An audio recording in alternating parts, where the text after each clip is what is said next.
Hey, it's Benji Cole, son of Al Cole from CBS Radio and host of the syndicated talk show, People of Distinction. A talk that gives you an in-depth view of some of the most dynamic, intelligent, and successful people on the planet. Run to our website, alcoleenterprises.com, for more info. Email me through benji@alcoleenterprises.com if you'd like to get involved with what we have going. And as always, please continue to like and follow our broadcasts. People of Distinction is internationally syndicated solely due to the love and support that you all continue to give. We're available across all major distributors, and as long as you keep following, we're going to continue to put out the content. Now sit back and strap in, because on the line with us today, we have Robert J. Ackerman.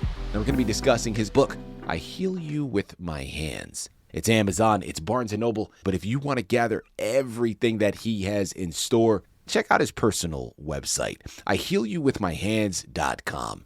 Gather more information on him, on his book, hyperlinks set up to take you to the purchasing pages. It's a one-stop shop. Because Robert has written a number of books, and you're going to want to get your hands on all of them, all right? So remember, IHealYouWithMyHands.com. That's where you got to go. I want to quickly point out the fact that he was brought to us by Kravitz and Sons. So for writers out there listening in, if you've gone through your process and now you need assistance moving that book you just created, head on over to KravitzandSons.com and gather all the ways that their team is more than equipped to help you do just that. And listen, it is an absolute pleasure to have Robert here on the line. First and foremost, he's a returning guest. So, that places him in a pretty fond position, right? Because I love having guests that were with us previously. Last time, we discussed his book, Buff. Today, I Heal You With My Hands. It's impactful, possibly even more. What if a single pair of hands could rush into a burning building, could guide a struggling soul toward recovery, and stitch together the fabric of an entire community? We're talking about Robert. He is a Vietnam veteran, has directed ambulance services, led drug rehabilitation programs, coached state champions, and spent 3 decades researching the fate of our climate. People, we could not have selected a more perfect embodiment of a person of distinction. Sit back, strap in. We're going to scratch the surface here today. But once we are concluded, it's going to be up to you. Head on over, purchase your copies, and fill in the rest of those gaps. Here we go. Robert, welcome back to the network, and thank you again for being a guest. How are you doing today, sir? Ben, thanks for having me back. I know we spoke briefly about your hip. I wish we were having you back here under better circumstances. It's a pleasure to hear your voice. Robert, you've compiled something that most people would look at and say, this is pure fiction. And of course, we know it's anything but. You've lived a very interesting lifestyle. Let's jump right in. We're going to learn about your background as we talk about the book. So let's just go right at the book. I Heal You With My Hands. Tell us more about it. At the end of the book, I talk about I heal with my hands. In 1969, God threw me on the bed, and he took the breath from my body, and I thought I didn't know God took people this way. The breath was out of all of my body, and then he put the breath back in my body, and he said, someday you'll heal with my hands. For all these decades, I've been trying to figure out what it meant, and I finally just figured out what it meant. And it's complicated, and other people will probably be able to make what I have written better, because it talks about how letters have meanings. Yeah. And with my hands, the meanings are in the letters. WITH is that I'm seated at the right hand of God, and it's very difficult to explain. So I'm saying this isn't just trying to sell books, but to really understand is very complicated to talk about, but you'll have to buy my book. Smart man. Listen, man. Robert is going to add another thing to his resume, a marketing specialist, because what a great way to start us off, and what a fantastic way to close it, people. It's on you, man. You got to head on over there, purchase your copies. I want to now go into my follow-up here. So, Robert, what inspired you to write the book, man? A lot of these things you could have just kept to yourself. You could have told those around you. You didn't have to write it. So why did you feel compelled or inspired to do that? Benji, when I finally figured out what it meant, I heal you with my hands, it was obligatory for me to do it. God had said something that you'll do it, and it was just something I had to do. I want to dive in really quickly, and I'm sure your life and all of the different experiences that you've had, man, like there's been a lot of people that you've come across, and I'm sure a number of them have left pretty significant impressions on your life.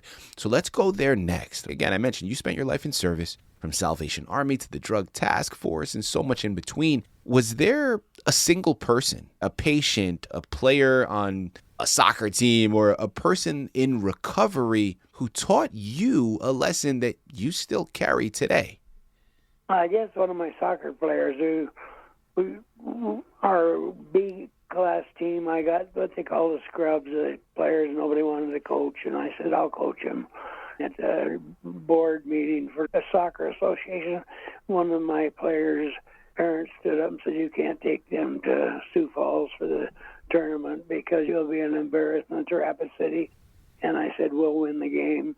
And people laughed, and I worked those guys' butts off, and we won the game. And after we won, nobody came to congratulate me. Not a one person came to do that to me. I thought, I don't understand that. But one kid reluctantly came to the tournament. He says, I don't know if I should go, Bob. And I said, no, we need you. And he said, I don't know. And I said, yeah, you got to come. And he came, and he gave me a mug that said, best coach ever. And it's not adulation that I need. I just need to get things done right. Yeah. Robert, I want to talk about that championship team that you coached. Looking back at that young team, what do you hope that they remember most about your time together beyond just winning the trophy? I hope they remember that if you try as hard as you can and work as hard as you can, you're likely to succeed.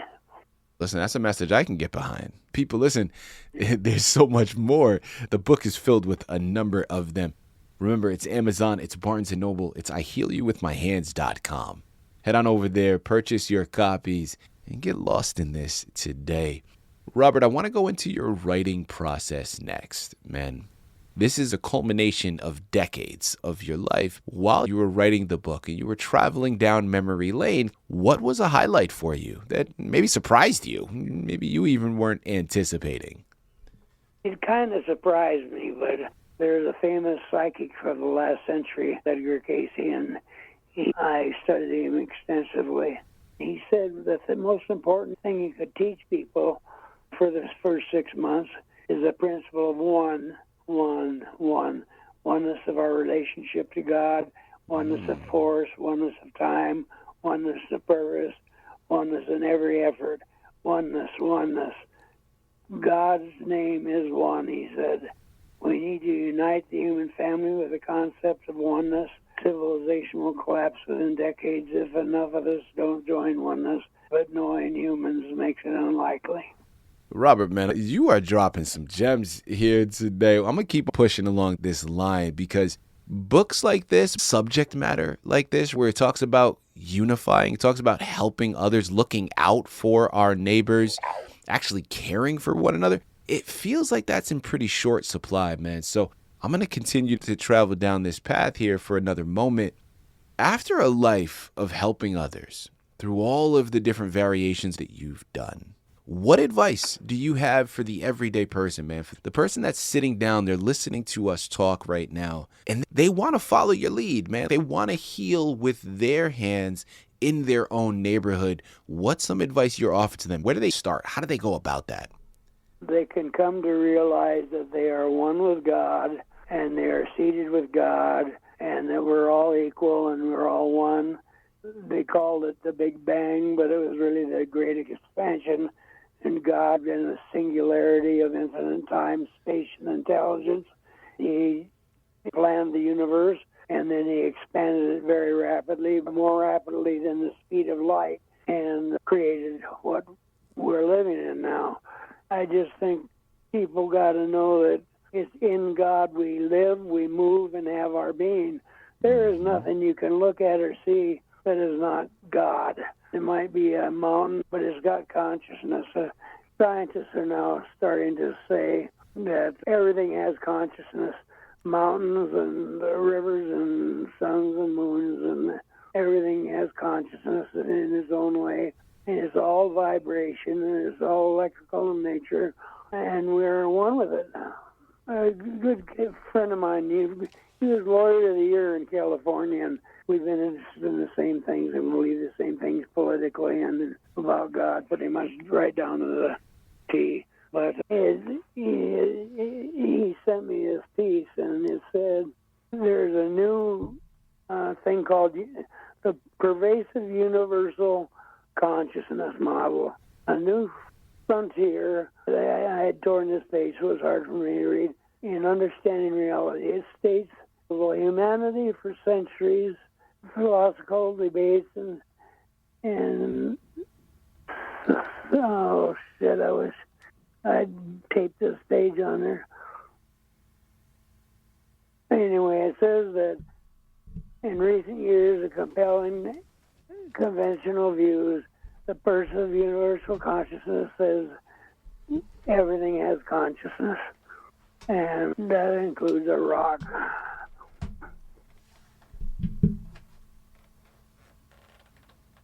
And scientists have came up with this. And we live, move, and have our being in God, and that's the truth. Robert, as we close out, my final question for you, is there anything else you'd like to tell us before we let you go? Have you heard of the sixth great extinction event?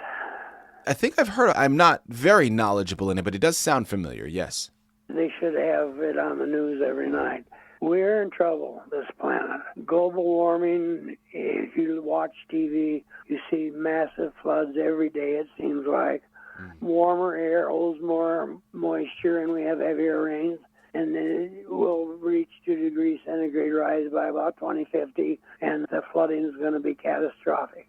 The sixth great extinction event, if we keep taking all the land up for farming and building big cities, we're going to drive 35% of all land animal species to extinction. And we have problems with plastic. Plastic in our ocean, by 2050, plastic will outweigh all of the fish in the sea. Birds eat plastic and they get clogged up and they die. Plastic is so made so much is made up from plastic. We actually breathe in plastic. If you eat fish, you eat nanoparticles of plastic. In other words, we all have plastic in us, and we don't know what the hell ramifications are. Earth is overpopulated, and somebody laughed at me, so we got plenty of room for people. We got room for people, but we don't have room for how we're destroying the world with our endless quest to build and get rich. And climate change is much more serious than people are giving it credit for. A 2 degrees centigrade rise in temperature is going to be terrible. I mean, unimaginable, almost about the size of the droughts and the floods and how big the Sierra Desert's going to get. People don't realize what 2 degrees centigrade could mean. But if you're a hot tub enthusiast, I imagine the hottest you like to get in is 106 degrees Fahrenheit. But if you add 2 degrees centigrade, which is 3.8 degrees Fahrenheit, you can't get in that water. And we're supposed to be a tough creature, but there's so many fragile creatures in the world that rely on a stable temperature. It's going to drive so many species to extinction. It's going to be a terrible phenomenon, and I pray for everybody. I hope that we can wake up and start dealing with some of these big issues, the ones that really count. They don't even talk about them on the news. Robert, we're going to have to invite you back on the network again, not to discuss your books. We just got to talk to you about global warming and climate change, because, my goodness, you are a wealth of knowledge. People, remember, it starts with this book, okay? I Heal You With My Hands was the anchor for today. It's Amazon, it's Barnes & Noble, it's IHealYouWithMyHands.com. Head on over there, purchase your copies, get lost in this amazing book. Check out the other books that he has written as well. But this is my challenge to all of you. Don't read the book just for entertainment. Now, don't get me wrong, it's going to be entertaining. But I wanted to inspire you. I wanted to challenge you to view the world from a similar perspective, with God by your side and caring for all of his creatures. caring for all of our neighbors, regardless of background. There's too much that divides us nowadays. There's not enough that's connecting us. And a book like this could be exactly what we need to refocus, to reconnect, and to get back down to what really matters. It starts there. Head on over, purchase your copies.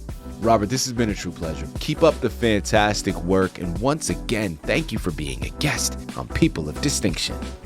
Thank you, Benji. I appreciate your time.